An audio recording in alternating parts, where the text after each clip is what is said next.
Sholto Byrnes amat lantang dan langsung tidak berselindung dalam menyatakan pandangannya mengenai cara media asing membuat liputan pilihan raya umum ke-14.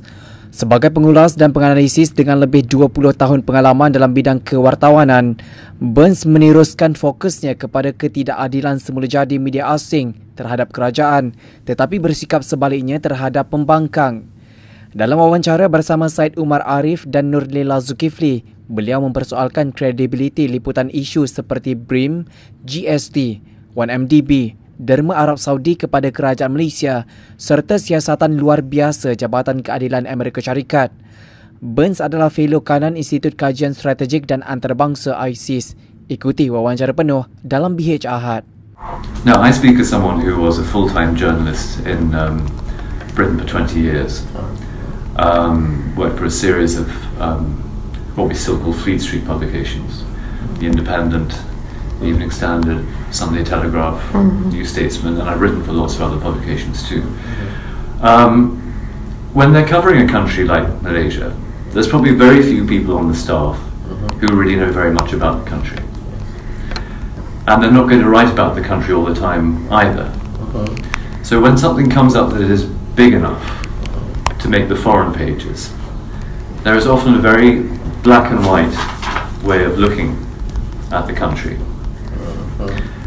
And so the paradigm that was set with Malaysia really was in 1998 and 2000.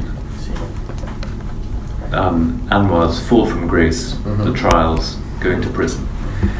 And what a lot of Western, I say Western media, I mean, basically when we talk about international media, really we mean Western media. Because the only other ones are outliers now. I mean, there's Al Jazeera now, or there's Russia Today.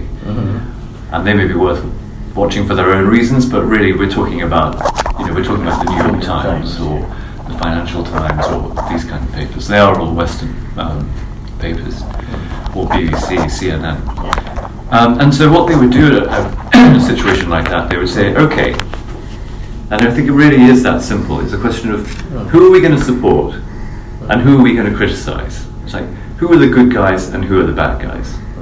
And the way the Western media saw it right then, they disapproved very strongly of the way Dr. Mahathir treated Anwar. So he and the BN became the bad guys. They saw Anwar as being, in their eyes, a kind of liberal reformist. And so from then on, it's always been Anwar and anyone associated with him, they're all the good guys.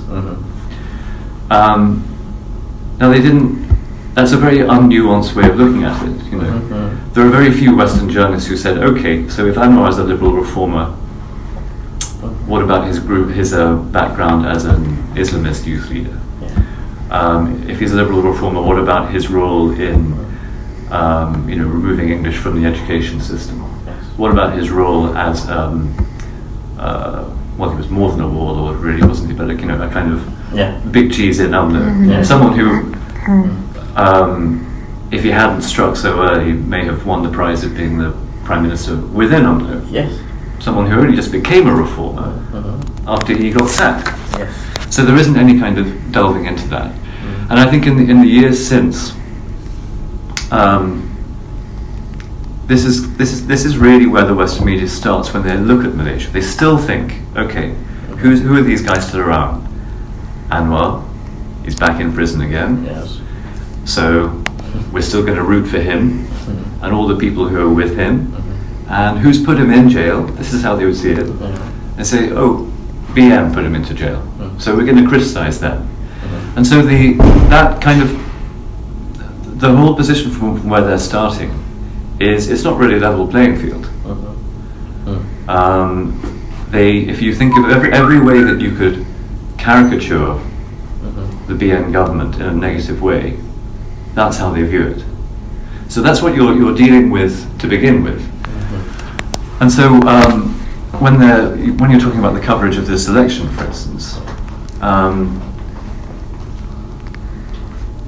they are going to be coming from a perspective that says, we don't think it's fair anyway. And the other thing there too is that has to be said that the opposition has been very, very good in reaching out to Western media. And my problem with that would be that an awful lot of Western media just accept whatever they say without question. Without questioning, all right. So, you know, for instance, without any checks and balances. Yeah, well, without checks and balances, but also without checking whether the information they've been given is true or not. Okay, the veracity of the information. Yeah. I'll give you one example.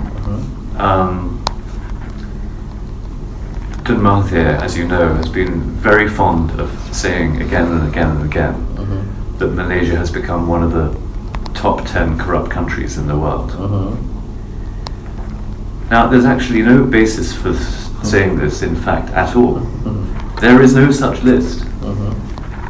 And if anything, if someone did produce a list like that, certainly if you go by Transparency International's lists, Malaysia is in about the top third for countries that are least corrupt. So, and I think if you look at Chedet, he's somewhere he's attempted to justify this claim, and he's put links to different pieces, but none of them back it up. Yes. I mean, I'd really like to see some evidence for this, but he keeps saying that it's true. The Guardian interviewed him the other day, and he mentioned this in the interview, and the journalist did not challenge him. So that's then gone out there in the Guardian, and there will be plenty of people who read the Guardian, just as there are plenty of people here who believe Tun Mahathir when he says this, but actually it's not true at all. And I think that's something that worries me about this election, is that there's been a lot of propaganda put out there that is false, it is fake news, it is lies. I mean, that top 10 corrupt list is one of those, and you know what worries me about that too, I think I say, well look, Tun Mahathir must know that this is not true. So he either knows he's telling a lie, or he doesn't know he's telling a lie. And I'm not sure which is more worrying in someone who's being put up as a candidate to be Prime Minister.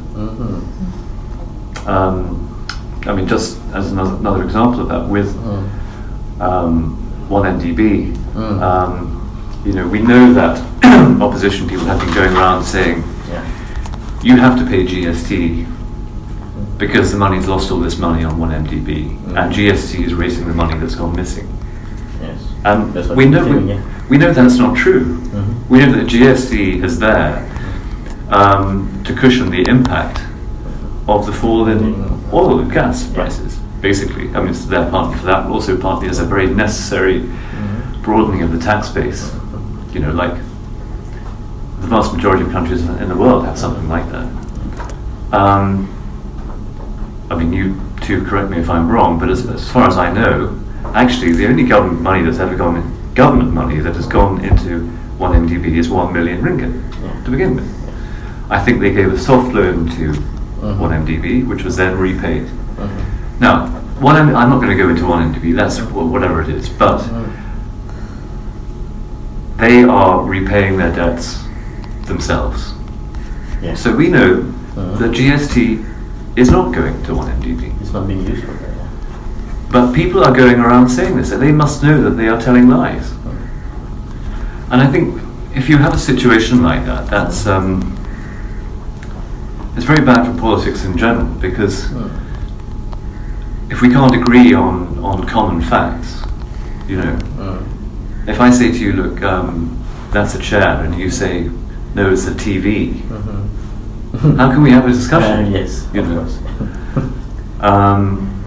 But just going back to international media, I wanted to give you an example, actually. It's a kind of ironic example of how people have reacted to Malaysia in the Western media. In 2003, just around the time that Tun Mahathir stood down, I wrote a piece about him for The Spectator magazine in the UK. I don't know if you know The Spectator, but it's a kind of leading conservative weekly magazine there. Now, the editor at the time was Boris Johnson, who's now the UK Foreign Secretary.